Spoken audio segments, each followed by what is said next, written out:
upendo wa Mungu kwa mwanadamu. Upendo wa Mungu kwa mwanadamu, au kwa wingi unaweza kusema upendo wa Mungu kwa wanadamu. Haleluya. Kwanza unapolisikia neno hili upendo, ndani ya moyo unaanza kujisikia furaha. Haleluya. Unaanza kujisikia matumaini. Unaanza kujisikia kuna nafasi ya upenyo katika mambo yangu kuweza kukubaliwa mbele za Mungu. Ongeza makofi kwa Yesu wetu. Mungu ni upendo, wapendwa. Amen. Tena anapenda watu. Amen. Mungu hamchukii hata mmoja. Ndio maana Biblia inasema Mungu hapendi hata mtu mwovu, hata mmoja afi katika uovu wake.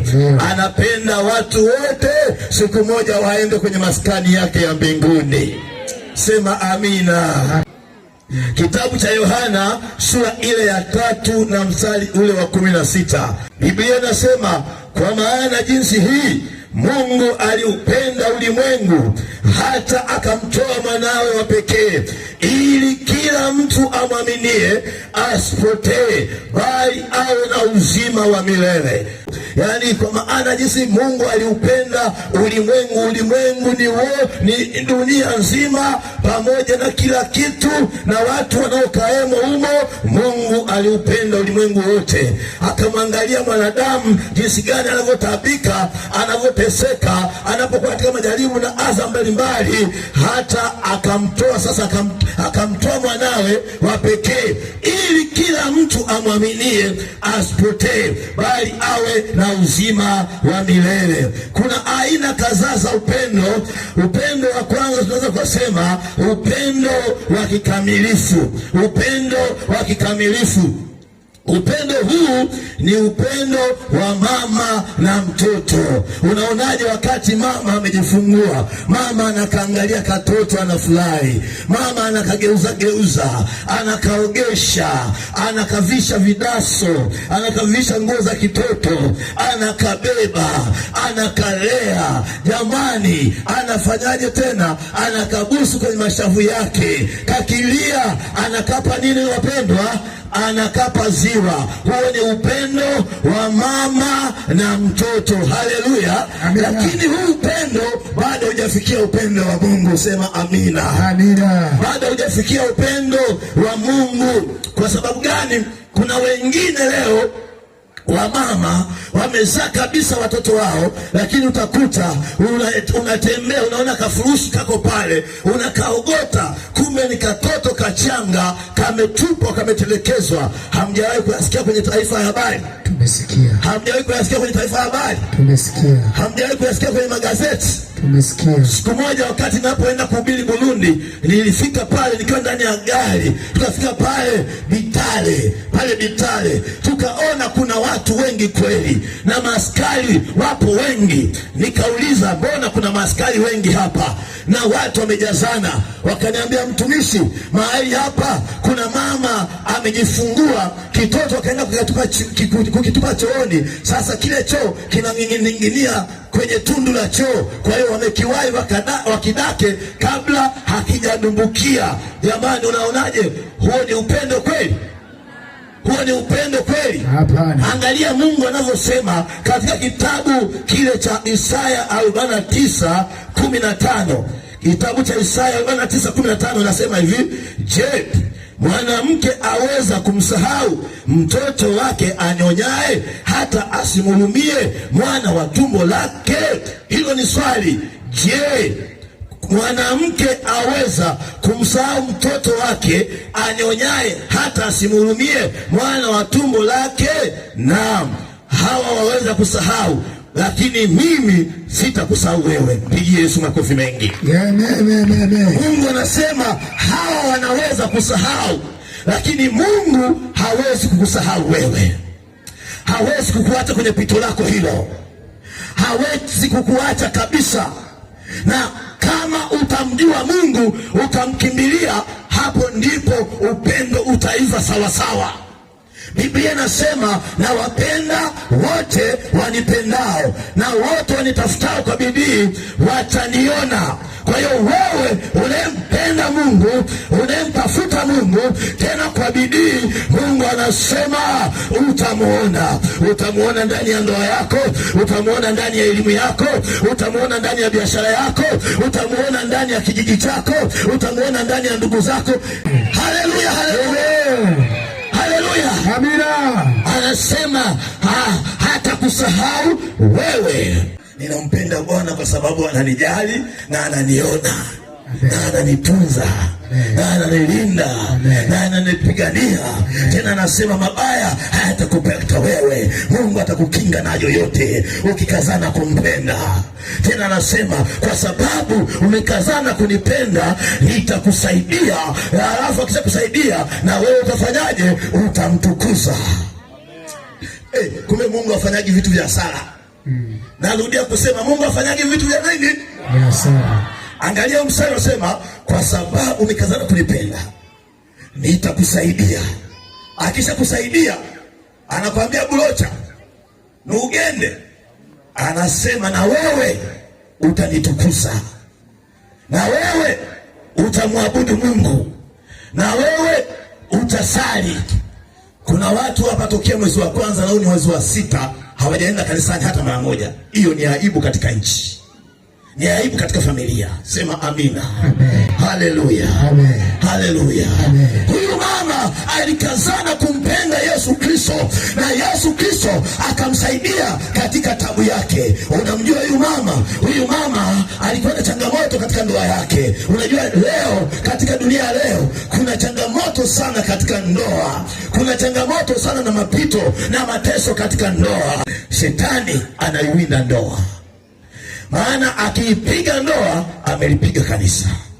Tuko pamoja wapendwa? Amina. Akiichanganya ndoa ameichanganya kanisa. Akiichanganya ndoa amechanganya ibada. Kuna mwimbaji mmoja aliimba anasema ibada njema inaanzia njiani. Inaanzia wapi?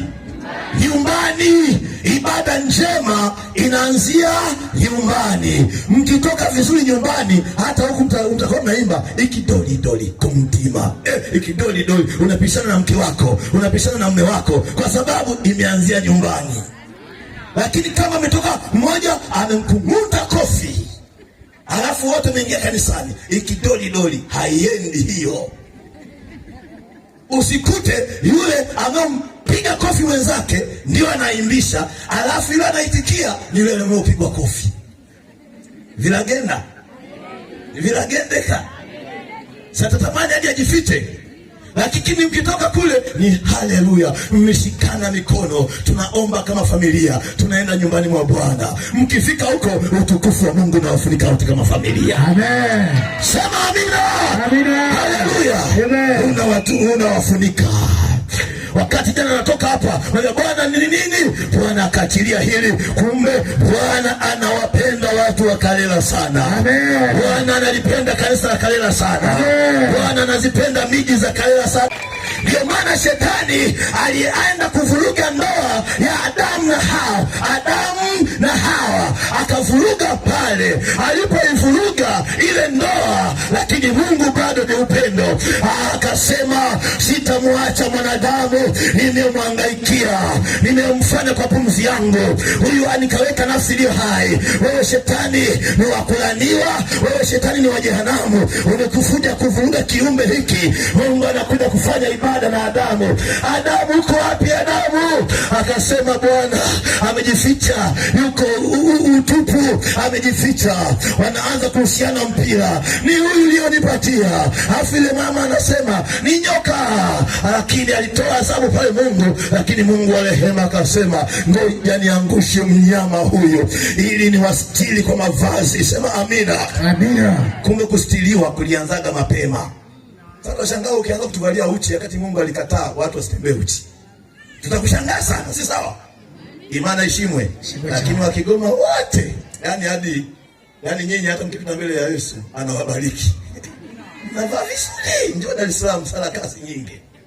Baba sema hivi hawa wameokoka, hawajaokoka. Kamevaa kaumu. Yesu anaweza. Mbona kama ka agenti ka shetani vile? Mbona hata sifa kama haingii moyoni? Hebu jipigieni makofi watu wa Kigoma. Watu waje wajifunze huku. Ndio. Yakija kule msiyaige yatawachanganya. Nyie kaeni katika ile imani mliokuwa nayo. Unajua ni kina nani mliojifunza kwenu toka utoto wenu. Sema amina. Amen. Sema amina. Amen. Mungu akawasitiri. Akatiwa mnyama kaanguka. Ndio maana Yesu alipokuja duniani, ziara ya kwanza na muujiza wa kwanza, alienda kwenye harusi ya Kana. Kama shetani alikuja akawapa litunda likawavuruga maisha yao, amekuja Yesu awape divai safi, awapatanishe tena na Mungu wa mbinguni. Sema amina. Amen. Tena akautoa wake kwa damu yake mwenyewe, ili iwe upatanisho na ondoleo la dhambi la kila atakayemfuata, kila atakayemkubali Yesu, ili apate ondoleo la dhambi, asipate kupotea, bali awe na uzima wa milele. Amen. Wa milele. Amen. Haleluya. Haleluya. Haleluya. Amen. Ndoa ina machozi.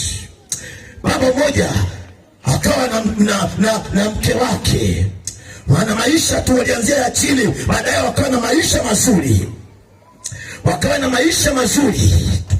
Walipokuwa na maisha mazuri, kibaba akashikamana na makahaba, anamtesa mama. Sasa ushuhuda najua mnaofahamu watu wengi hapa. Yule baba alichukua funguo aidumbukize kwenye nini? Kwenye bahari, ili aidai kwa mke wake. Asipoipata kwa mke wake, amfukuze nyumbani. Lakini asifiwe Yesu, alipoidumbukiza kwenye bahari, samaki ilimeza ile funguo. Wakati mama yule anaenda kununua samaki, akaenda kanunua samaki. Alipomnunua, aliporudi nyumbani, akakata samaki, akaikuta funguo ya gari yao iko ndani ya samaki. Miujiza mikubwa hiyo. Bwana atakushangaza na wadui wako watakaa chini. Amen. Sema amina. Amen. Upendo wa Mungu ni mkubwa. Anasema hawa wanaweza kusahau, lakini mimi sitakusahau wewe. Yamkini unapitia mateso, unapitia ziki fulani, unapitia maumivu fulani katika familia yako, hujajua tu. Bwana anasema, Bwana ni ngome imara, wenye haki walikimbilia. Changamoto, jana nimehubiri hapa habari za waganga wa kienyeji, msiende. Changamoto, mtu anapokutana na changamoto anaenda kwa waganga wa kienyeji badala ya kwenda kwa Bwana wa majeshi. Ukienda kwa Mungu, nakwambia atakupokea, utakuwa salama. Na Mungu wetu ni wa rehema sana, ni wa rehema sana. Angalia hiki kisa ambacho na mimi nimehusika kuombea pale. Nimehusika kulia machozi kwa ajili ya mtu huyu. Nimehusika kumlilia Mungu na Mungu akasikia juu ya mtu huyu. Baba, mwanafunzi wake alifaulu mtoto wake, akamwambia hivi, mwanangu, napambana ili uende masomoni. Unaenda chuo, ukienda chuo ukajitulize, na ukibeba mimba tu ndio mwanzo na mwisho wa masomo yako.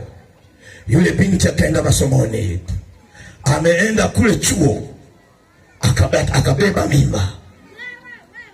Alipobeba mimba, atarudije nyumbani? Na masomo yake baba ameshamwambia yanaishia hapo. Akawaza, nifanyaje? Niitoe. Wapendwa, Biblia inasema usishiriki dhambi za watu wengine. Mimi kama ni daktari sitoi mimba hiyo. Madaktari mpo hapa? Usishiriki dhambi za watu wengine. Manesi mko hapa? Wewe ni mtakatifu. Akija mtu akisema naomba unisaidie nitoe mimba, unasema sitashiriki dhambi zako. Jifiche. Imani ishimwe. Imani ishimwe. Vilagoye. Kaye. Hii injili inakukera. Kaye. Au ndio yenyewe? Ndio yenyewe. Ndio. Niseme mbarikiwe na Mungu wa mbinguni, na mimi kwa kusema niko vizuri. Biblia inasema piga kelele usiache. Maana kuna wakati mwingine injili ni kama ka uchungu lakini kanaponya. Si sawa wachungaji wangu? Haleluya. Amen. Akaitoa ile mimba. Anarudi likizo hana mimba. Akarudi tena chuoni, akapata mimba ya pili. na ile mimba akaitoa. Likizo nakuja hana mimba, akapata mimba ya 3 na hiyo mimba akaitoa, akamaliza chuo,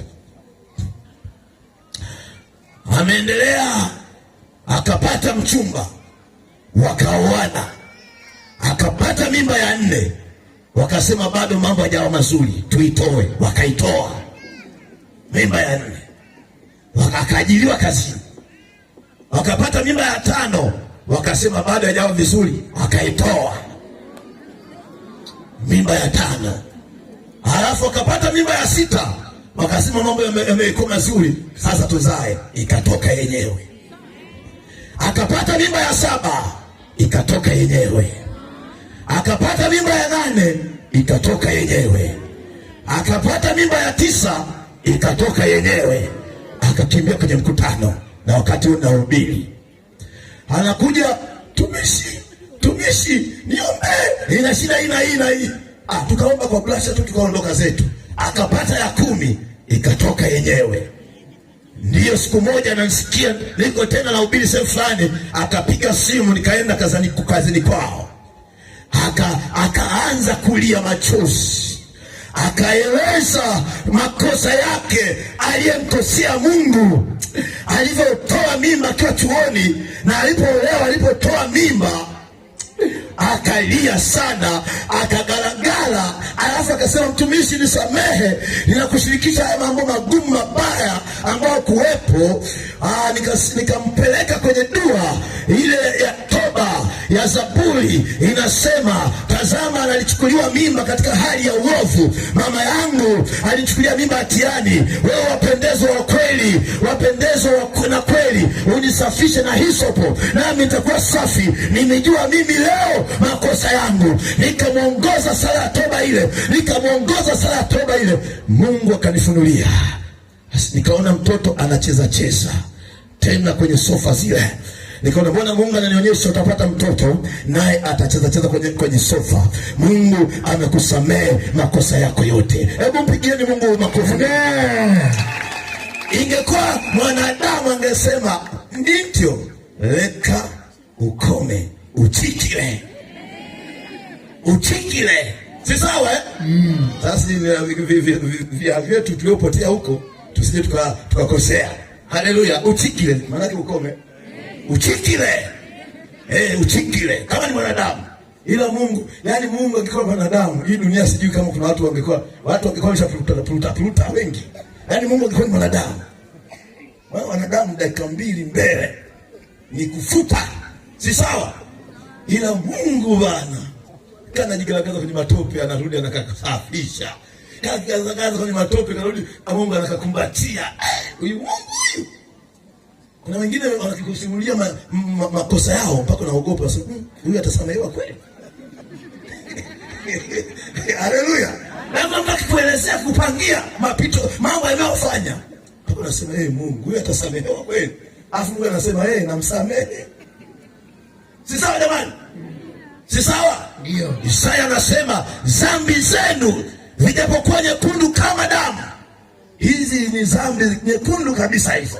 Kama damu zitakuwa nyeupe kama sufu. Yesu anakutakasa, anakusamehe. Kuna mwingine alifanya makosa mpaka akasema mimi siwezi kuingia kanisani kwa sababu makosa yangu siwezi kusamehewa. Hapana, wewe ndio umejimaliza. Mungu hayuko hivyo. Yeye hapendi mtu mwovu afe katika uovu wake. Anasema roho itendayo dhambi ndiyo itakayokufa. Baba atabeba mzigo wa babaye, baba atabeba mzigo wa mwanae, wala mwana hatabeba mzigo wa babaye. Ila mtu mwovu akikaili mabaya yake atasamehewa kabisa kabisa. Amen. Lakini huyu mtu mwema pia akaacha wema wake, hata yale mema hayatakumbukwa. Ndio uone sasa hizo sheria hizo sio mchezo. Kaa kwenye utakatifu hata milele ajapo Yesu. Amen. Amen. Amen. Nikamwambia akapata ujauzito. Akasema hivi, nikipata nimkulea mtoto, mshahara wangu wote nitampa Bwana. Nitampa Bwana. Akapata yule mtoto mshahara wake uenda kwa Bwana wote. Naziri sio mchezo. Biblia inasema Mungu hawi lazi na wapumbavu. Ni afadhali usiweke naziri kuliko kuweka naziri alafu usiondoe. Naziri ni nini? Naziri ni kitu chochote anachomwahidi mtu, anaomwahidi Mungu kwamba Mungu akinifanyia hivi nitafanya hivi. Jamani, Mungu akinipatia hivi nitanunua viti na kuleta kanisani. Mungu anaifuatilia naziri yako. Jamani, Mungu akinitendea hivi nikavuna mashamba nitafanya hivi mbele za Mungu. Mungu anaifuatilia naziri yako. Na naziri ni kiwango kikubwa sana cha kumjaribu Mungu katika hali ya uweza wake. Haleluya. Mama mmoja alikuwa kuna kitu kiko hapa, ameumwa sana, ameenda kwa waganga na waganga matabibu imeshikanika, kimekaa hapa, akasema nikipata kupona nitampa. Kilikuwa tumevimba tu hivi inaitwa sigoita ile kinyigo. Haya, kimevimba hapa ni ugonjwa tu. Akasema Mungu akiniponya, maana alimwambia ukifanyia operation unaweza kuondoka na wewe. Akasema nitamtolea Bwana 100,000. Akapona, hakutoa. Wanamkumbusha, uliweka naziri wapi? Miaka ilikuja zaidi hapo, ikawa paka huku. Akarudi kwa mtu, mchungaji niombe. Uliweka naziri hujaitoa. Toa kwanza naziri, alafu weka naziri nyingine. Kuna wachungaji wengine ni maaskari. Sio mchezo. Hapo ni maaskari wengine, kuna wachungaji wengine, kuna wengine kama sisi, wapole. Unaweza kutukanyaga. Wengine ni maaskari. Kama wewe usileta ushenzi hapa. Ondoa ile ya kwanza, afu toka maombi, weke ya pili naziri tena. Akaiondoa ya kwanza, akaweka naziri tena, akaondoa kidogo ikaondoka. Anasema ndachikie sisubira kandi. Leta ngende kutoa mapema. Afu viha ambao watu hawajui, wanawapendeza watu. Sio mbaya. Wanaweza asifiwe. Acha nikatoe, akawa salama. Huyu niliyomwombea akasahau. Akazaa mtoto wa 11 akafa. Akakumbuka iliweka naziri, akatoa mpaka wale walikuwa salama. Amen. Yesu amemsamehe. Amen. Jioni ya leo, je, wewe una mapito gani? Una makosa gani? Una shida gani? Njoo kwa Yesu, atakusamehe, hatakumbuka kosa lako kabisa. Mpigie Yesu makofi mengi. Amen. Mpigie Yesu makofi mengi tena. Huo ni upendo wa mama na mtoto, upendo wa kikamilifu, lakini kuna upendo wa kirafiki. Unaitwa filea au fileo. Huo ni upendo wa kirafiki. Rafiki na rafiki wanapendana. Si sawa jamani? Upendo wa rafiki. Bado na huo upendo wa rafiki haujafikia upendo wa Yesu Kristo. Amen. Yesu anasema, ni nani mwenye upendo kuliko huu, mtu kutoa uhai wake kwa ajili ya rafiki zake? Hata kama mtu anakupenda, unakuta kwenye msiba pale, anaangalia kaburini, jamani, huyu anampenda, mnongoneza, siko nampenda, naomba tukuzike pamoja na yeye. Wewe kuzikwa. Ni nani hapa anampenda rafiki yake siku moja tumzike pamoja na yeye? Huyo ambaye kuniulia keki siku moja tukuzike pamoja na yeye. Paulo ndo anawaambia msihuzunike, siku moja mtakutana nao. Kama watu msiko na matumaini. Japo inauma Japani, kwa wapenda watu inauma. Kusema kweli inauma. Kwa sababu gani? Mtu akisema naenda Marekani siku moja mtaonana. Mtu akisema naenda sijui wapi Dar es Salaam siku moja mtaonana. Lakini kama mtu anafukiwa hamtaonana tena. Labda katika ufalme ule tukijaliwa na Mungu. Amen. Sasa Yesu anasema yeye ni rafiki yetu, ameutoa uhai wake kwa ajili yetu. Mpigie Yesu makofi mengi. Tena kwa aibu kubwa alizarauliwa na kutemewa mate, akavuliwa nguo kwa ajili ya rafiki yake wakalela. Kwa ajili ya rafiki yake wakalela. Wakamchoma mkuki, wakasema tu wewe choma tu, lakini namtafuta mtu wa Kalela, namtafuta mtu wa Tanzania, namtafuta mtu wa Afrika, na mtafuta mtu wa duniani hapa. Mnaona ile filamu ya Yesu amevaa, alikuwa hivyo hivyo. Ogopa kuwa hivyo hivyo mbele ya mama yako, alafu wewe ni mtu mzima. Sina kera, sinaumiza mbele ya ulimwengu wote, alafu mbele ya wanafunzi wako. Jamani, ni ndogo. Tumchukue kuhani mmoja, labda mtumishi mmoja, siku moja tufanye kama Yesu mbele ya washika wake, aingie hivyo hivyo, watu watakimbia. Si sawa?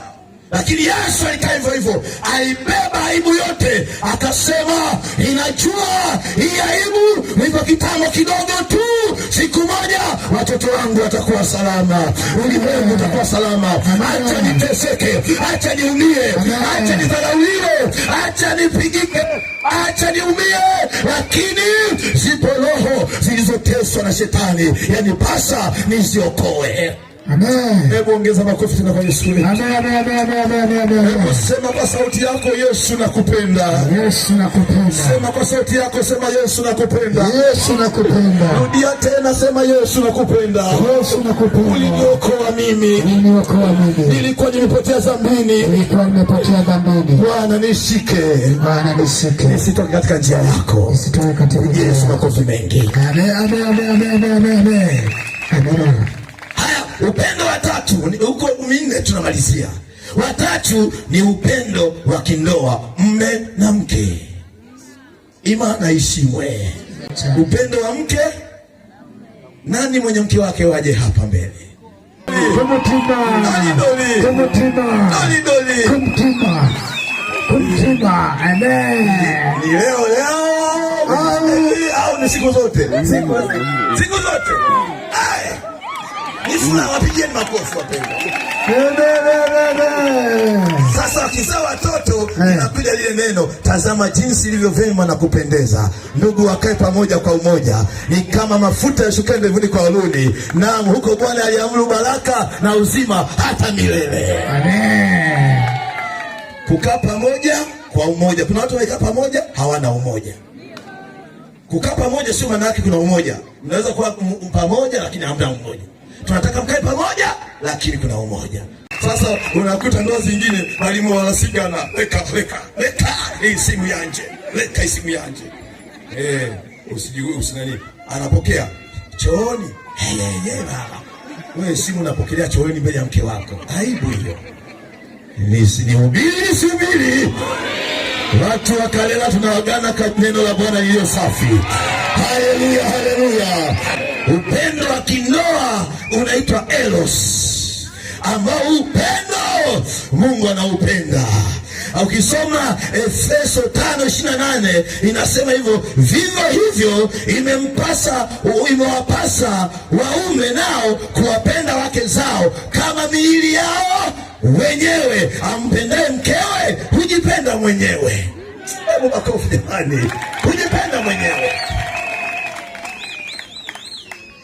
Na kuna mhubiri mmoja nilisikia anahubiri, sema kama wewe mwanamume una nguo kuliko kuzidi mke wako, wewe ni mjinga, ni mpumbavu. Yaani haitakiwi mwanamume uwe na nguo kumzidi mke wako.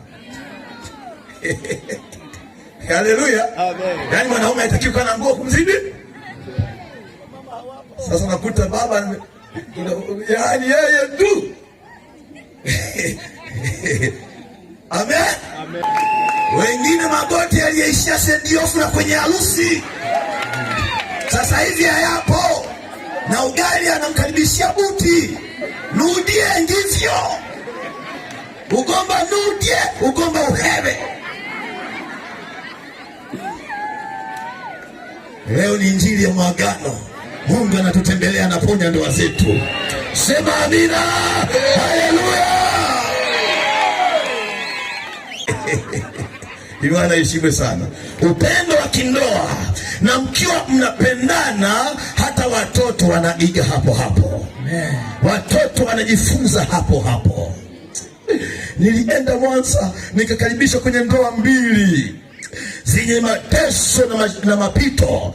Wakasema mtumishi akiweza ndoa moja hii kuisuhurisha, ndio tutampeleka kwenye ile ndoa komesha. Ndoa ya kwanza mwanamke ni hatari, Ndoa ya pili, mwanaume ni hatari. Naombeni kiti nitoe mfano hapa. Haleluya. Ndoa ya kwanza, mwanamke ndo hatari.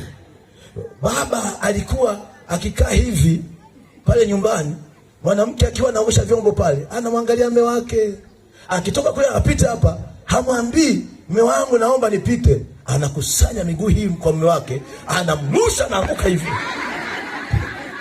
Mwanaume anamwangalia mke wake, alafu anakuja anajishika ubuholo. Huyo ni mwanaume. Akikaa pale, anakuja kwa mke wake, kwa mume wake, anamkamata hivi, anamtikisa, anamrusha kule, mwanaume anaanguka. Katakatifu ka Bwana. Haleluya. Kuna mengine gusaunate. Haleluya. Sasa sisi tunaenda mbinguni wapendwa. Nikawaita wakaja pale, akaanza kumsikiza mmoja wake. Mwanamume akaeleza, mewa natamani niwe nenda naye kanisani, lakini hataki. Tufuatane naye, hataki. Nampenda mke wangu sana, ila yeye ni changamoto. Akaja mke wake, wewe toka, yani wewe eleza. Yani mimi nasikia kitu cha hasira, na mkamata na mgwida na mshusha kule. Dunia hii. Ukiona ndoa yako mnacheka, ufurahi. Hata kama unakula tembele, furahi hivyo hivyo. Biblia inasema afadhali chakula chenye mboga mboga pamoja na mapendano kuliko kalamu ya vinono pamoja na magomvi. Yani hata liwe lipilau, linyama, linini, lakini kuna magomvi, kinaishia hapa, kinakukinai. Ni sawa sawa na yule dada aliyosalitiwa, hata mpe chapati ya mayai, moyo unauma na usaliti ule. Anakula tu kidogo, nimeshiba. Utakufa kula. Hii dunia ni viruirui. Muombe Mungu atakusaidia. Sema amina. Amen. Nikamwambia sio sahihi, nikampa neno la Mungu. Yule mama akalia. Yesu Kristo ni jiwe kula pembeni, na litakayemwangukia linamsaga tiki tabia zake zote. Baadaye nilipoona amekuwa vizuri, nikamta mume wake, nikawabariki, wakatoka wameshikana kama wamefunga ndoa siku hiyo. Ndoa ikaingia amani. Ndio nikapelekwa huyo lile ni baba, yani watoto ni mbio, wanasinzia usingizi wa uongo. Baba umekuwa mbogo mpaka watoto wanasinzia usingizi wa uongo. Baba yenu amekuja, baba yenu amekuja, baba yenu amekuja, baba yenu. Mpaka wageni wanasema hivi, huyu ni nani huyu? Si sawa jamani? Wakasema amekuja. Nikasema haya, mimi nimekuja kuja kupatanisha hii ndoa. Akatokea huko Mwanza hapo. Mejenga kweli kweli. Akafika tu, akajiona watumishi kiko pale, alifanya tu hivi. Sasa huyu dunia yote ni kwake. Akata hata Dar tumfahamu huyu mtu. Hata mtawa ngapi afahamiki. Huyu yeye dunia yote ni kwake. Sasa mwiteni, nataka tuombe naye. Sijui kama atakubali. Mama huyo ameshaisha. Ameshikongoloka mama. Yaani kuna watu wanasema kwa nini tuliumbwa? Baba, hebu fanya mke wako aseme nina mume wangu mzuri, anayenipenda, kama tumechukua mfano pale. Safi. Si sawa jamani? Si sawa? Tukiwa kanisani, haleluya. Tukiwa nyumbani, hebu malizeni. Tukiwa kanisani, haleluya. Tukiwa nyumbani, haleluya. Kuna mtumishi mmoja, yeye alikuwa kanisani. Safi. Akifika nyumbani, kanisani. Mtakatifu hali ya juu. Yaani siku moja mtoto mmoja akasema hivi, akamwita baba. Unasemaje? Baba, naomba watoto wote na mama na wewe tuhamie kanisani. Yule baba wa kanisani ni mwingine na wa nyumbani ni mwingine. Yamkini tukihamia kanisani, mashetani atatusumbua huku. Tuwe wa kanisani tu, maana baba wa kanisani ni mzuri kuliko wa nyumbani. Mnaionaje hiyo? Mnaionaje, ni nzuri ni mbaya? Baba aliposikia neno kutoka kwa mtoto, moyo wake uliumia. Yaani kwa neno la mtoto akabadilika. Kuna mwingine ilikuwa ni mkongolo. Yule baba alikuwa yani akishafika usiku, asubuhi anachukua Biblia, anaenda kusoma pale nje. Safi. Usiku tu anasikia watoto. Asubuhi anachukua Biblia yake, safi. Sasa mtoto wake mmoja mkubwa akamwangalia, baba kila siku anasoma Biblia, lakini mama kila siku anagombezwa. Akamuuliza, baba, hiyo Biblia unaisoma huwa hivi unaisoma kweli au unaisoma buchuli? Maana hatukuelewi. Huwa unaisoma buchuli unaigeuza? Imana ishimwe. Kwa mamashi kwa imana. Kama mwiteni, akasema endeleeni, nikasema mwiteni mtumishi akwage, akaja. Nikasema nataka tuombe, akasema mtumishi wewe omba tu. Nasema nataka tuombe nini? Wewe hawajakwambia hawa. Hawajakwambia jamani, watumishi na sisi wakati tunakutana na mambo, hawajakwambia wewe omba tunavyojua. Nataka nisikie na wewe unalosema. Akasema tu ombea amani. Nikasema tu kaeni, nimepata pa kuanzia. Amani ikoje? Kwa kweli hatuna amani, tuna vurugu nini, hivi na hivi. Kwa kweli ninampiga sana mke wangu. Yaani mtumishi niombee. Nikamwita mke wake akaja hapo. Nikawasuluhisha. Wakati napoongea mambo mazuri, ghafla yule akasema, mtumishi, nikirudia kumpiga mke wangu, niauke. Yesu hajaja watu waeuke, amekuja wapate uzima na milele. Amen. Sema amina. Amina. Ukiwakaribisha watumishi wa Mungu wa kweli na wenye kushauri, watakusaidia na ndoa yako itakuwa salama. Pigie Yesu makofi. Amina. Upendo wa kindoa tunahitaji uwe mzuri. Amen. Uwe mzuri kabisa. Upendo wa mwisho wa 4 ni upendo wa kimungu uitwaye agape. Huo ndio upendo ambao ni mzuri sana. Upendo wa agape, upendo huu ndio asili ya sifa kuu ya Mungu.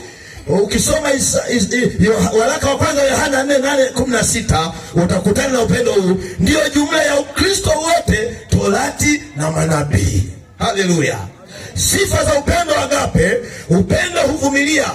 Upendo wa agape huvumilia. Upendo hufadhili. Upendo huu hauna wivu. Imana ishimwe. Upendo huu hauna kiburi. Upendo huu hauna kijicho. Upendo huu hauna ubinafsi. Upendo huu hauna uchungu. Upendo huu hauhesabu mabaya. Upendo huu hauweki kumbukumbu ya makosa mabaya. Haleluya.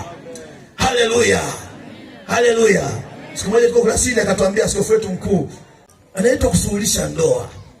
Kusuluhisha ndoa sehemu fulani. Watu wameitwa kwa ajili ya kuachana. Mmoja ameandika makosa ya mwingine tokea alipoolewa mpaka wa leo. Mwingine tena ameandika makosa mengine kuanzia alipoanza kuoa mpaka wa leo. Kila mmoja anamsomea makosa.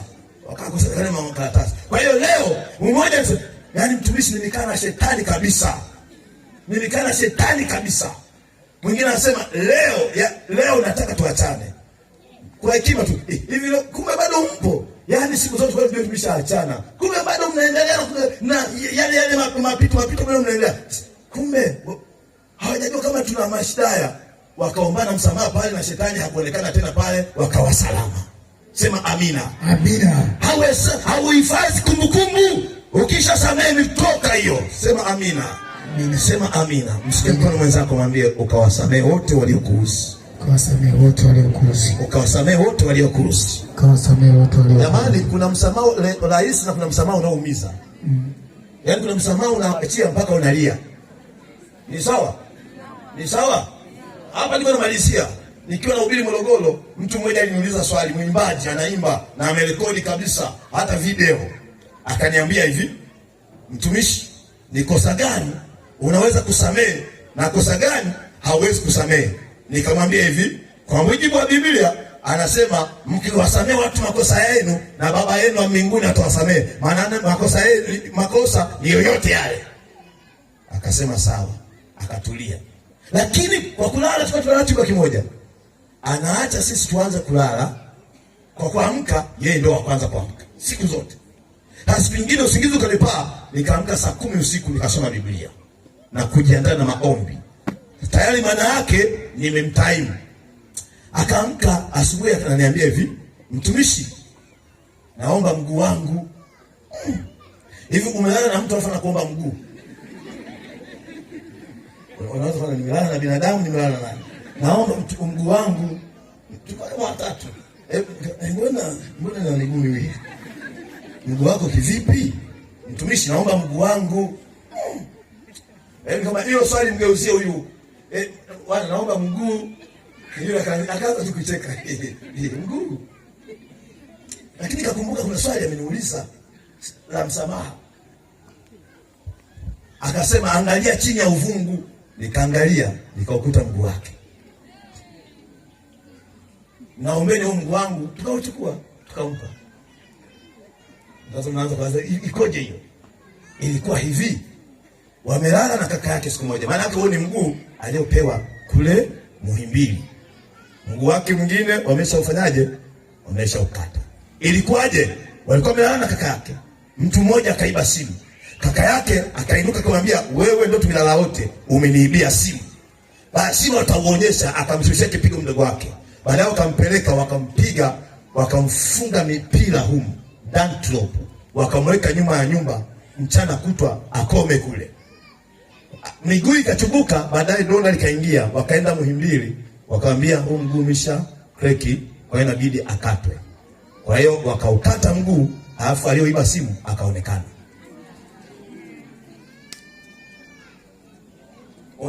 Yaani bora uadhibiwe kwa kosa la kwako kuliko kuadhibiwa kwa kosa ambalo sio la kwako. Inauma sana. Yaani ukiadhibiwa kwa kosa ambalo hujalitenda, moyo unauma sana.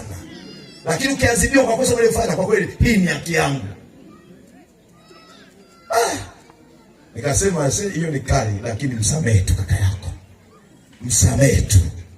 Bwana Yesu asifiwe. Akapata na msaada, akapewa na bajaji. Upendo wa agape hautunzi kumbukumbu, haufurahii uovu, hujitoa kwa ajili ya mwingine.